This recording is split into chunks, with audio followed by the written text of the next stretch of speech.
Olá! No último vídeo, falávamos que o trabalho está sofrendo profundas modificações nas últimas décadas. Na verdade, esse trabalho que se chamava formal, em relação à assalariada, como no Brasil se chama com carteira assinada, ele foi perdendo vigor na sociedade. Veio crescendo o desemprego. E com esse crescimento do desemprego, da falta de trabalho formal, foi tomando força e crescendo o chamado trabalho informal. Para tratar de entender como foi esse processo, vamos falar de novo, vamos ter que falar de novo do neoliberalismo. O neoliberalismo, como dizíamos, é uma técnica, uma forma de governo que se implementa há várias décadas como uma teoria econômica, como uma forma de ter políticas de governo que implementaram, digamos assim, a prevalência, a prioridade do mercado, ou seja, das empresas, do setor privado, por sobre o Estado, e uma série de políticas que significaram o ajuste estrutural das nossas economias, ou seja, a diminuição de gastos, especialmente de gastos sociais, e as famosas privatizações. Mas este neoliberalismo, ele não pode ser pensado só nesta forma. O neoliberalismo não pode ser pensado só como uma forma de governo de cima para baixo. E tu que nos diz e nos explica muito bem, Verônica Gago, que tivemos também recentemente em alguns eventos realizados pelo Instituto Equity, e que ela muito bem explica como o neoliberalismo não pode ser pensado só de cima para baixo, senão que ele tem também mudado a forma de fazer essa política, e esse neoliberalismo se expressa agora também de baixo para cima. Ele se espraia nos territórios e na população.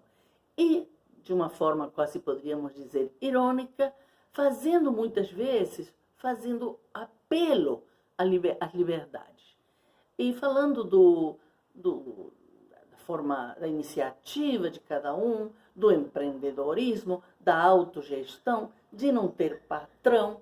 Então, isto foi criando modalidades novas do trabalho e, de fato, até poderíamos dizer que o capitalismo tem se livrado um pouco dos e das trabalhadoras. Na verdade, o que assistimos então é este aumento, este crescimento da informalidade em nossos países, que já leva a praticamente 50% da população que não tem relação, não só assalariado, se não tem nenhum tipo de segurança social, enfim, nenhuma proteção de leis trabalhistas, como era tradicional do trabalho formal, né? Então, esta ampliação deste empreendedorismo, desta iniciativa que fica por conta de cada um, se responsabiliza aos trabalhadores e às trabalhadoras pelo seu próprio trabalho, espalhando uma quantidade enorme de novas formas de trabalho.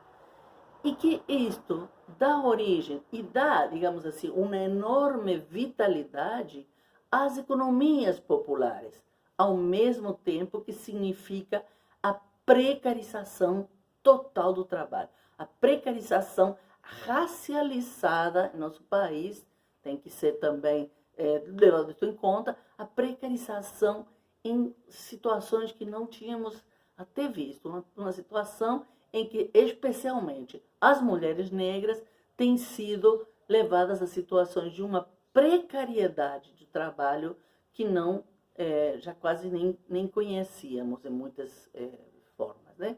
Então, esta situação também tem dado essa vitalidade à economia popular que vemos se espalhar em todos os territórios, nas periferias urbanas, no centro da cidade, etc. Isso também é importante que levemos em consideração para quando pensemos em como nos encontrou esta pandemia. com um aumento enorme da informalidade, do trabalho sem nenhuma proteção e uma diminuição do emprego cada vez maior, um índice de desemprego altíssimo, mais de 13 milhões de desempregados e quase 30 milhões, 27 milhões em situação de subocupação. Então, este é o ponto em que nos encontrou a pandemia. Seguiremos.